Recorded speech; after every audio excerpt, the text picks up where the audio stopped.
Before I became a preschool teacher, I was working in a toddler room at this daycare. One morning I come in and I was informed of a new student that we had, and I looked, and there huddled in the corner of this room was this little girl looking so miserable with these angry, accusing eyes just glaring at everyone. Something about her eyes drew me to her. I'll call her Lizzie. I even have this picture that I drew of her. Well, Lizzie's actions reflected her eyes. She abused the other children by hitting, biting, slamming everyone all over the room, which resulted in the classroom looking like a war zone day after day. And after she was done with her daily outbursts, she would just throw herself on the floor and cry, all the while having those same angry eyes. She had everybody tense and nerve-wracked whenever she was around. Parents wanted to know why their kids were coming home with marks on them, and she didn't respect the adults either. I remember this one time she spit on me, and I looked down and see this white, foamy spitball rolling down the front of my shirt, and I was just not having it. I became determined to fix this girl. She was very aggressive, dangerous even, and it seemed like there was no hope for her. But then I found out something interesting about her at-home life. She was living in a shelter with 12 other brothers and sisters. 12. Imagine having to share all of your space, your toys, and any attention that you get with 12 other brothers and sisters. No wonder she never smiled. I'd have been angry too. Well, I wanted to take her under my wing. In the classroom, we usually divided into groups of 5 kids per teacher, and I always took her into my group.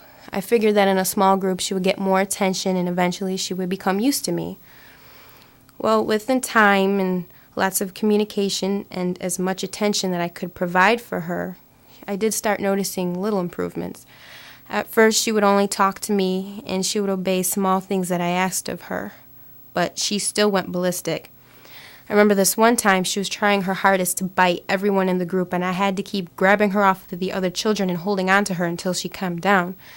And while I was holding on to her, she sank her teeth into my arm. And for some reason, I didn't stop her. I endured it. I figured it best that she just get out of her system. She didn't break the skin, but the marks remained for a while like a war scar. I had to keep constant hold of this girl.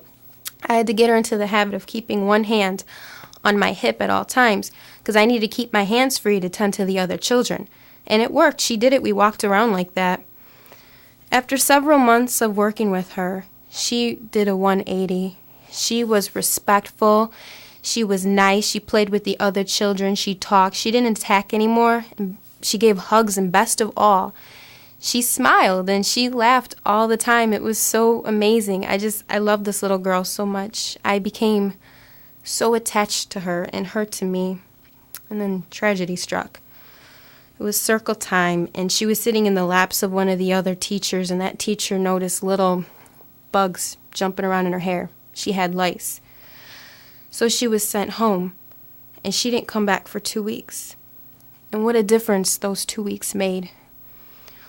All of the hard effort, the months of effort put into her went down the drain. You see, she needed consistency. She needed a constant dosage of what she was getting at the daycare.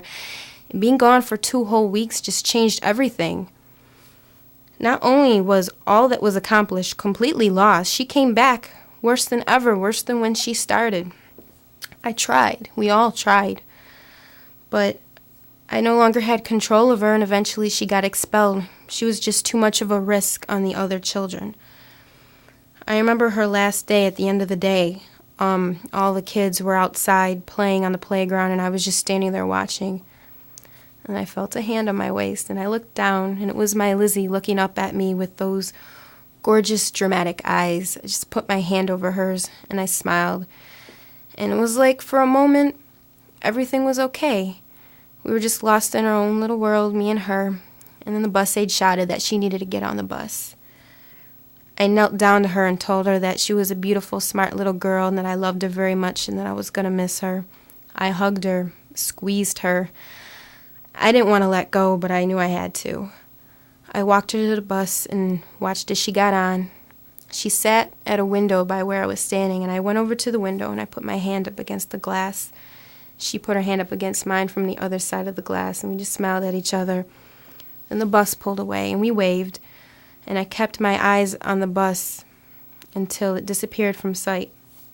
I never saw her again. I don't know what's become of her. It was almost 5 years ago, and not a day goes by that I don't think about her.